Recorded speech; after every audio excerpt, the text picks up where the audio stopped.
Now, this being a new series of Top Gear, we thought we'd try out a new presenter, OK? He's called James May, and on the evidence of what we're about to see, he is a blithering idiot.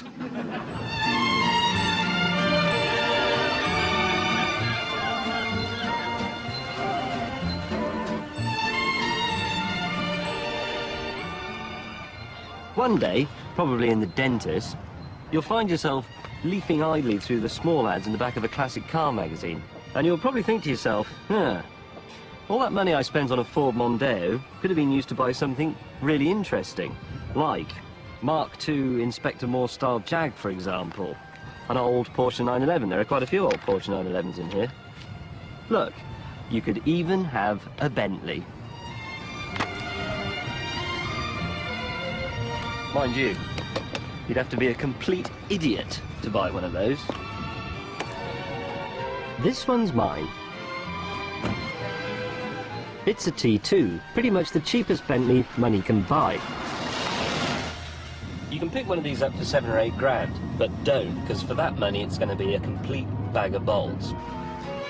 This, though, is a good one. It cost 14 grand, but it's got a full-service history. All the parts are genuine. There's no rust, no filler, and no evidence of bodged repairs. Now, 14 grand's top dollar for one of these, but that's still only the price of the most basic Mondeo. Unlike the Mondeo, though, the Bentley shouldn't depreciate. A Mondeo is a disposable item, but a Bentley's... it's a Bentley. So why do I like it, then? Well, I like this wood. Someone's taken a lot of care over that. I like the view. I like that strip of chrome down the bonnet and the weird winged bee thing down at the end. And I like the sort of daftness of it. I mean, the light switch is there, fair enough, but the key goes here, and the windscreen wipers are here. I'd expect the windscreen wipers to be here, but this is actually the gear stick. And the handbrake's down here. It's all wrong, and I love that. Somewhere up front is a huge 6.75-litre V8 engine, but when you put your foot down, nothing happens.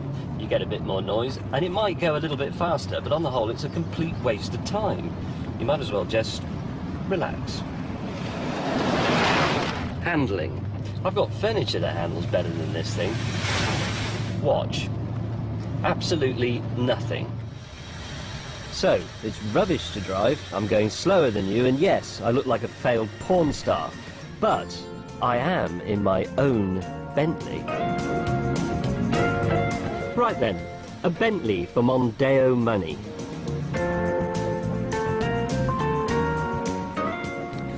Some of you are pretty tempted by this idea, but hang on, I haven't told you how it ruined my life yet.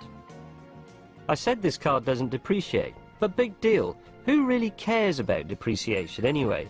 It's just something that goes on all the time when you're in the pub or in bed. It's not something that hurts you every day. For that, you need a Bentley. Every time I go near this thing, it kicks me in the head and runs off with my wallet. It costs 80 quid to fill up and does 15 miles to the gallon, if I drive like an undertaker. I have to rent a king-size garage to keep it in, and it takes up 2 tokens at the jet wash. Okay, servicing only costs about the same as it does for a mid-sized BMW, but it has to go in 3 times as often. Which is why my mechanic buys his overalls from Gucci, while I sit at home, eating gruel. Cheap thrills? You want to try this? It's bloody terrifying.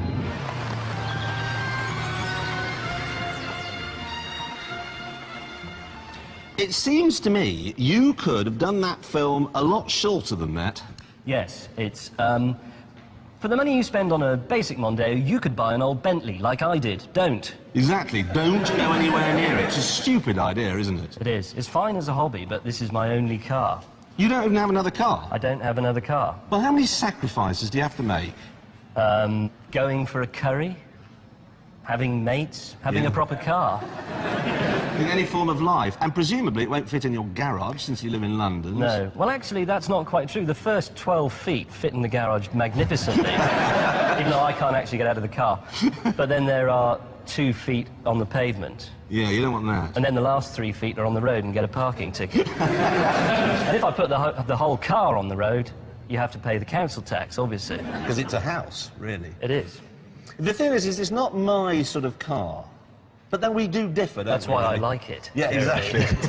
You just look at what I say and go, he's wrong. I looked in Auto Trader and I thought, what wouldn't Jeremy buy out of all these cars? That one. Yeah, I'll have I that. respect that in a man. I really do. You said in the film you have to rent a garage. Yeah. Well, how far away? I don't know, 7 miles or so. You rent a garage 7 miles from your house. How do you get there, then? On my folding bicycle, obviously. You are mad.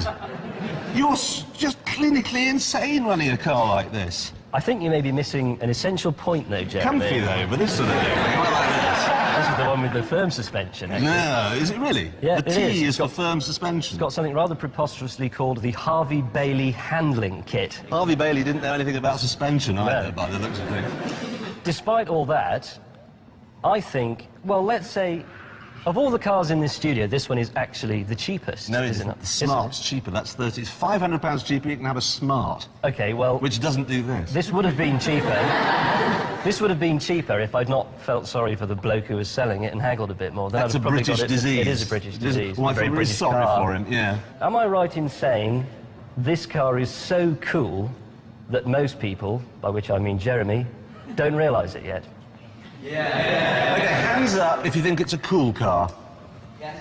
That's 1, 2, 3. And on that bombshell,